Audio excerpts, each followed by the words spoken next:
ఏ మొక్కకైనా కావాల్సింది nitrogen, phosphorus, potassium. దీన్ని ఎన్పీకే అంటారు. మనకి మార్కెట్ లో దొరికే ఏ కెమికల్ ఫెర్టిలైజర్ అయినా ఈ మూడిటిపైన ఆధారపడి ఉంటుంది. ఈ కెమికల్స్ వాడడం వల్ల రైతుల ఆరోగ్యం నష్టపోతుంది, భూమి నష్టపోతుంది, పర్యావరణం నష్టపోతుంది. అయితే ఈ కెమికల్స్ ఏమీ రాకముందు పూర్వం మన రైతులు సహజంగా ఈ ఎన్పీకే మొక్కకి ఎలా అందించేవారంటే గ్రీన్ మాన్యూర్ క్రాప్స్, అదే పచ్చి రొట్టె పంటలు.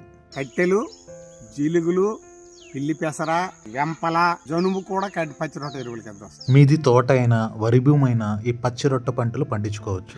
మీ భూమిలో వర్షం వచ్చిన తర్వాత ఎకరానికి 15 కేజీలు జీలుగా, జనుము జల్లేసుకున్నారంటే తర్వాత 40 రోజులకి పూత దశకు వస్తాయి. అప్పుడు రొటోవేటర్తో దున్నించాలి. మీకు 40 రోజుల కంటే ఎక్కువ సమయం ఉందంటే పెసలు, బొబ్బర్లు, మినుములు, ఉలవలు వేసుకోవచ్చు. మీ భూమిలో ఎన్నో టన్నుల సహజమైన ఎరువు తయారవుతుంది. దీని ఖర్చు కూడా తక్కువేనండి. ఇలా చేస్తే మీకు ఎకరానికి 1500 లోపే అయిపోతుంది. అదే కెమికల్ ఫెర్టిలైజర్స్ అయితే 3000 నుంచి 5000 అవుతుంది. ఎరువుల ట్రాక్టర్ లోడ్ అయితే 10,000 పైనే అవుతుంది. ఇది